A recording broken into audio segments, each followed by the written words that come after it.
Okay, so I'm obviously still pregnant, hence the 36-week pregnancy vlog. So I'll kind of go over what happened last week. I'll just dive right in.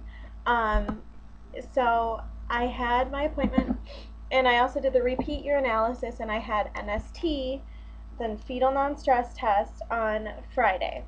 So I went in for that, and she measured my blood pressure like 4 times, and it's still elevated. So then she went ahead and she checked the results for my second urinalysis that I had turned in on Thursday, my 2 pee jugs, the orange gas can things. And she's like, oh, I'm like, great. What now? Like, seriously. Um, the protein levels are still elevated. Now, anything up to 300 during pregnancy is considered okay. Optimally, whatever. You're supposed to be right around 150. My protein levels are at 670, which isn't like automatic induction. That comes at like 1,000 or a little after, but they term it like a 3+ for the dipstick thing. And it could be a sign of infection, but they already tested me for infections, so it's not that. Um, yeah, so my blood pressure isn't anything crazy skyrocketed high. It's just 130s over 80s, 120s over high 70s, which for me is high, and especially because I am swollen. She even noticed I can't get any of my rings on, and to me, I think my face looks, and my nose especially, looks more swollen. So, kind of makes me a little nervous. So they did not induce for Saturday. She had me do a repeat urinalysis. That's just Christopher. Starting yesterday, Sunday. Today is Monday. Yeah. Um, and she's having me repeat that, take it in today. I have an appointment today. I go to Topeka tomorrow to see the high-risk doc, and they're going to measure Ryan and everything. Wednesday I have my regular OB, and Thursday I have fetal NST again, possibly turning in a second urinalysis. But basically, things are just not going right with my body. Ryan is great. He's growing. It's almost like he's sucking in all of my nutrients. They said it's really, really good that he's so large because he's well nourished. And usually with preeclampsia, that's a problem, that the babies aren't getting enough nourishment, I guess. So I'm happy that he's healthy, and I'm not happy that I'm not as healthy as I feel. Anyway, that sounds ridiculous, but yeah, I'm definitely swollen. I can tell just from looking at my face on the screen. Yuck. Um, so yeah, I've been measuring my blood pressure, and it's been going up like certain times on a couple days. Here, I write it down. It's been, yeah, here we go. On Friday after I get home, it was 149 over 100 at one point. And whenever that happens, I get this weird feeling around my neck, like right here. And it feels like there's somebody like putting their hands there, and it just makes me really like agitated. And I'm like, oh, what the hell? And I go and take my blood pressure, and it's up, and it's weird. Just really weird feeling. I don't know what that's about. If it's, I don't know.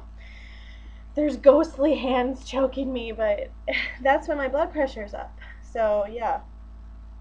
Anyway, so something's not right with my kidneys. They're calling it like, what did she call it? Stabilized preeclampsia, or the early onset preeclampsia. And then she's like, well, it's like pre-preeclampsia. I'm like, pre-preeclampsia. That, okay, whatever. So anyways, it sounds like they're going to be more than likely inducing this weekend. We'll know more tomorrow. But they told me to have my bags packed for tonight, because if when I go to my appointment, my levels are still elevated from my urinalysis results, she's like, well, just have your bags packed, because if they're elevated over 1,000, we'll probably just induce you Monday night. So it's like mentally stressful. Like, well, we could induce you on Saturday. Saturday comes and goes, and we're not going to induce you. You could be induced Monday, but probably not. But just pack your bags just in case. So it's the constant, like, be ready, be ready, be ready. It could be this day, and it's not, and it's just really tiring. And I'm also kind of bummed because, like with Christopher, I didn't have the, happy couple moment, where you get the first contractions and it's like, oh, my baby's going to be here. I didn't have that just because of the circumstances. And so I was almost like looking forward to the first real contractions and being like, oh my gosh, I'm going in labor, and I know it would be painful, but it is kind of exciting, like not knowing when it's coming. And now that I know it's probably going to be within the next week, I'm kind of like, ugh, just disappointed. And I know, like, yes, I'm going to be, get Ryan, and I'm so happy and excited and ready for him to be here, but it's just kind of like, So we'll see how that goes. And I know I'm stressed out, and I've gone into shutdown mode. I was doing no vlogging, no blogging, no Facebook, no nothing. And even when I was on Facebook, people were just ruffling my feathers and are not even saying anything like super bad. It's just like, ugh, you don't know what you're talking about. I had a bad day, and so I had my status as something like, is having a bad day, and they're like, oh, don't be stressed out. It's like, excuse me, Susie Sunshine, but sometimes you can't help it. I'm not sitting here like, I'm going to be stressed out today. So, yeah. And I've actually taken the extension for school to eliminate some stress, and that has helped a lot. Like, I feel better. I feel okay, and it's not like I have that much left of school. At this point, I just need to, whatever. They have put me on, like, way limited activity because of the preeclampsia, but I can't be bed rested because of my blood clotting disorder. Great. So it's kind of like a horse piece either way. There's which one's worse. At this point, I don't know. And I think everything stems from the protein S deficiency. I don't know. And I'm kind of nervous, like, after I have him to be taking blood thinners. I might end up going on something like that because you can develop clots after you're done being pregnant. So I'm kind of nervous, to find out that I have this while I'm pregnant, and actually protein S deficiency can lead to early onset preeclampsia. So it makes sense if I'm, So more than likely I'm going to be induced for the weekend, which does make me happy because I'll get my little boy, but, and I've also kind of been, sad because I haven't been sleeping next to Rob, because we've been taking turns. When I sleep in the bed, I have to have 3/4 of the bed in order to get comfortable. So then he's on the couch. So on nights when, he gets the bed, I get the couch. And it's like, I feel like I haven't even seen him in so long. It's like, oh, hi, stranger. How are you today? Yeah? Okay.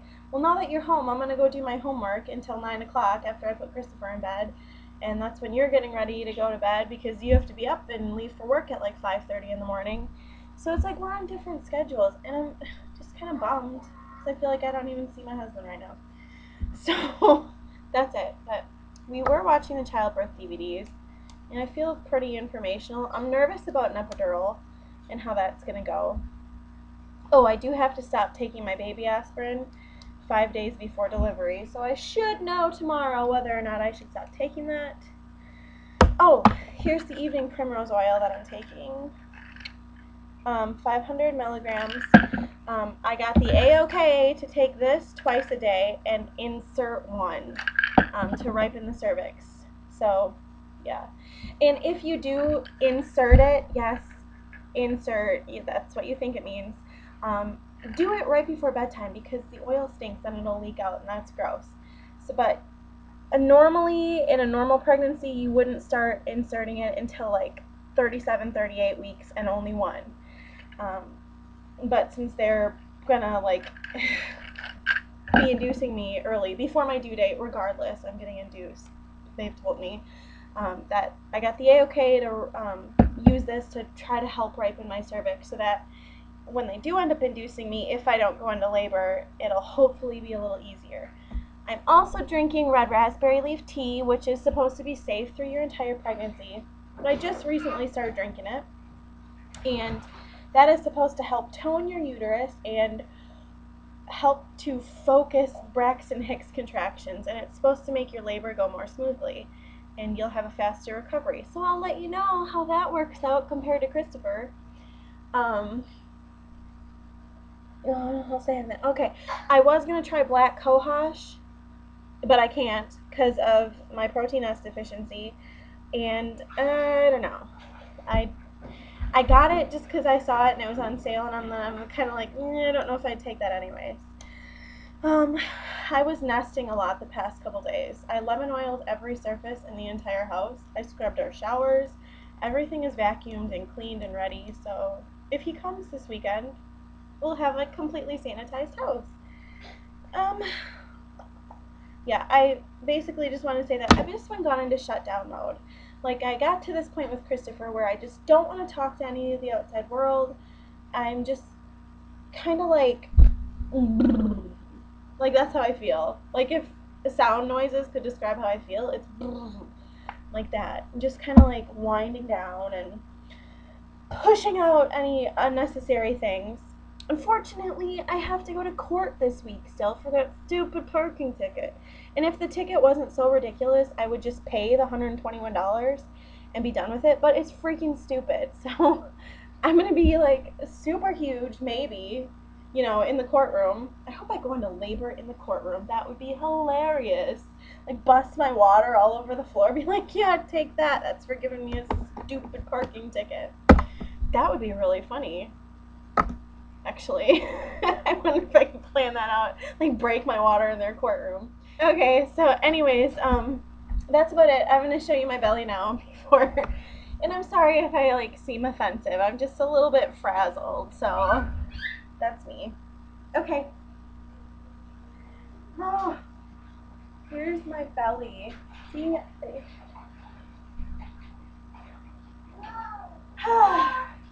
Okay, so that's it. I'll put a picture up, and that way you can see how big I was with Christopher compared to now, so kind of interesting.